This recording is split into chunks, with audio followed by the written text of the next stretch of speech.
other side of 180 miles per hour, there is a limit beyond which a Formula One Grand Prix driver cannot safely go. The limit, both human and mechanical, is invisible. There is no gauge to warn the driver that he is approaching the frontier of his skills and the outer capability of his tightly tuned machine. To drive too far under the limit is to lose the race. To drive above it confronts disaster. A champion must drive exactly on the edge of the limit. Few men in the history of the sport have been able to find that edge. No one has probed the limits of speed as successfully as Scotland's Jackie Stewart, twice world driving champion, and starting 1973 in a commanding position to surpass Jim Clark's all-time record of 25 Grand Prix victories. Yet the happy enthusiasm of the sweltering crowds at the Brazilian Grand Prix is aimed at their national hero and reigning world champion, Emerson Fittipaldi. The festive crowds chant for water to cool themselves and for Fittipaldi to capture the big race in his home country.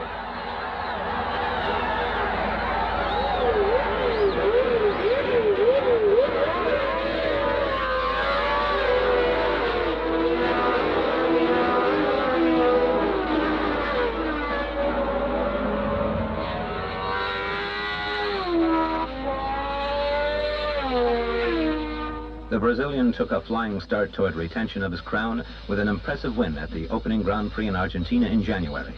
Here in Brazil, the race becomes the pattern of all last year. Fittipaldi, Stewart, then the rest of the field. It is a portrait of two masters, the 33-year-old Scotsman driving to re-establish his supremacy, and a young South American who last year at the age of 25 was the youngest ever to win the championship.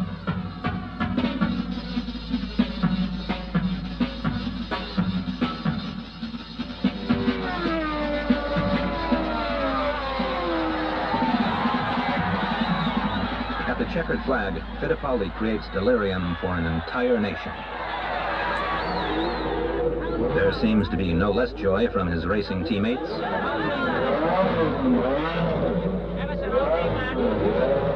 And Mrs. Fittipaldi doesn't appear displeased.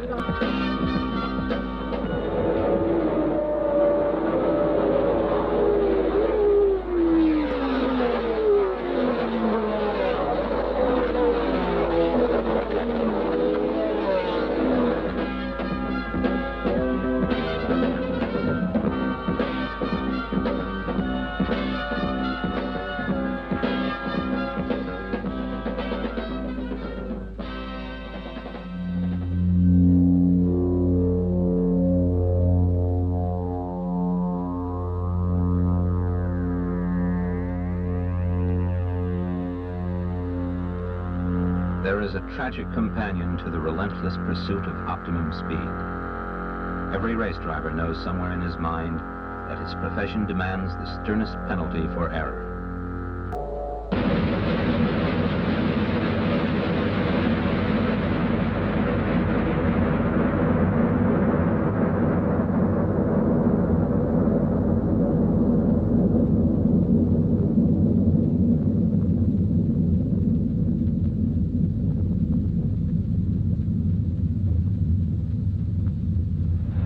The stunned drivers and crowd peer through the smoldering mass of wreckage and flying debris and realize that everyone is safe. Stewart needs only a finish anywhere in the top 6 in the Italian Grand Prix to lock up his 3rd world driving title.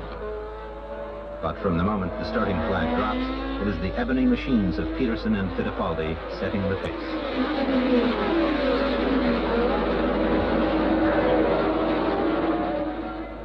Stewart is forced into the pits with a punctured tire, dropping him far back in the field and apparently out of contention. Then in one of them, Sever makes a lightning start from the grid and enjoys the lead for 2 laps, but then relinquishes his post at the head of the mechanized dragon to Peterson.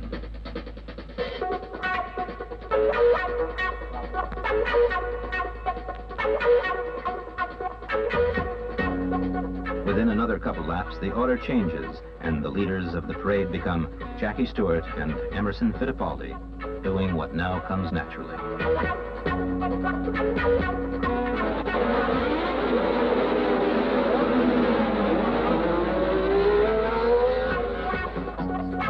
As in every race they enter, Stewart and Fittipaldi will be the automatic favorites to win.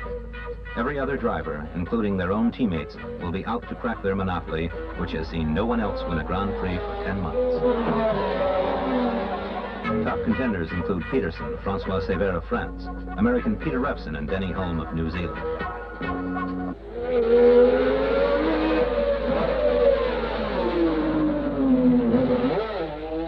Jean-Pierre Beltoise, the Parisian who won Monaco a year ago in appalling weather, hopes to find the circuit a fair weather friend. This time it's Stewart being flagged across the finish line. The South African victory places him in a virtual tie with his Brazilian rival for the championship. And as the sun sinks slowly in the west, the Grand Prix competition moves to the crucial European stage with Fittipaldi and Stewart alone at the summit.